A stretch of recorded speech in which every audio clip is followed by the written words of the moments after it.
Dans la plupart de nos cultures africaines, on privilégie la nourriture corporelle. C'est-à-dire, dès qu'un parent sait qu'il a fait tout pour éviter à son enfant le rachitisme et le marasme physique, dès qu'il a pu spirituellement, dans le sens mental, éduquer son enfant, mettre son enfant à l'école, voilà, un parent africain s'est dit qu'il a fait ce qu'il devait faire. Sauf qu'il y a 3 entités dans l'être humain, il n'y a pas que le corps, il y a aussi l'âme et l'esprit, bien entendu. L'esprit est nourri par la vérité, par la connaissance. Une partie de l'esprit est nourrie par ce qu'on appelle l'éducation humaine. Ok? L'âme, par contre, a besoin de la valorisation. L'âme a besoin de se sentir aimée. L'âme a besoin de se sentir en vie, de se sentir acceptée. L'âme a besoin de la charge émotionnelle qu'on attache aux paroles et aux gestes. Comment est-ce qu'on reconnaît qu'un adulte a dans son être une âme immature? C'est un adulte qui est égocentrique, c'est un adulte qui n'arrive pas à maîtriser ses émotions, c'est un adulte qui est dans le moi, parce que quand vous regardez un enfant, l'enfant, le monde tourne autour de lui, donc cet adulte-là, il est le centre de gravité de la Terre et il se projette sur les autres. Lui ne comprend pas qu'un objet, c'est un objet, ça a sa vie et cet objet-là fonctionne autonomement, de façon autonome et qui ne dépend pas de ses sentiments et de ses émotions. Donc, un adulte immature dans l'âme pense que ses émotions et ses sentiments sont exactement ce que ressent cette chose. En fait, c'est la capacité de chosifier tout en rapport avec ses émotions et ses sentiments.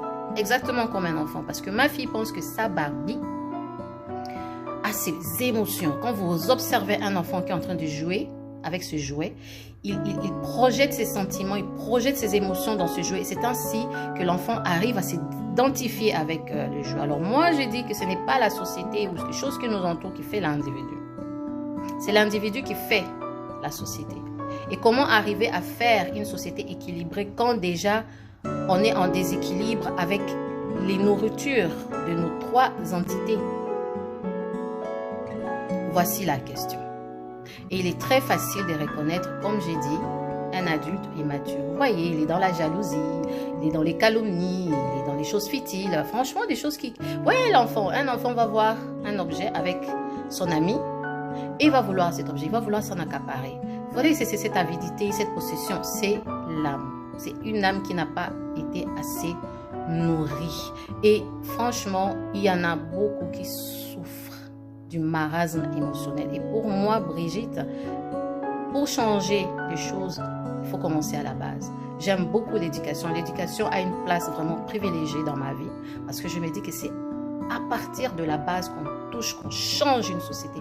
Dès qu'on remarque qu'il y a quelque chose qui ne va pas, il ne faut pas dire que c'est tradition. Tradition n'est pas raison.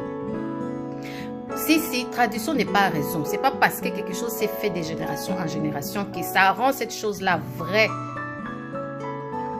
D'accord? Donc, quand on remarque par la connaissance, d'accord, que quelque chose ne fonctionne pas ou ne tourne pas rond, il faut l'attaquer à la base pour changer la société. Sinon, nous continuerons à produire les mêmes résultats. En espérant, c'est-à-dire que tu es en train de faire la même chose, mais tu espères récolter des résultats différents. N'ignorons pas l'éducation des enfants. N'ignorons pas de nourrir émotionnellement nos enfants. J'ai dit tantôt ce que c'était la nourriture émotionnelle pour les enfants, pour un être humain, même pour un adulte. Un adulte aussi peut se rattraper. Hein, ça.